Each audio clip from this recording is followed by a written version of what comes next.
Hey everyone, today we're going to do a simple upgrade on our top knot or bun style. I'm going to start by sectioning off the front half of the hair.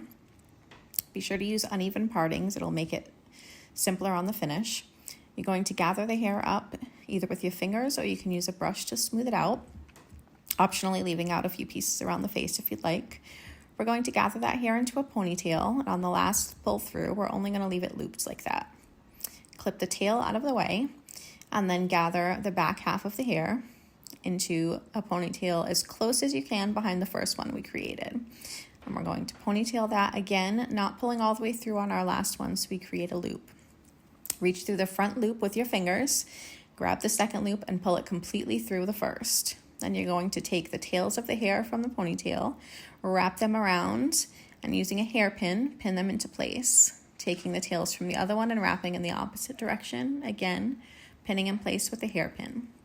Then we can pinch and pull and release some of the hair to create a little more of a textured finish. And here you have it. Easy way to get a fuller, more secure top knot.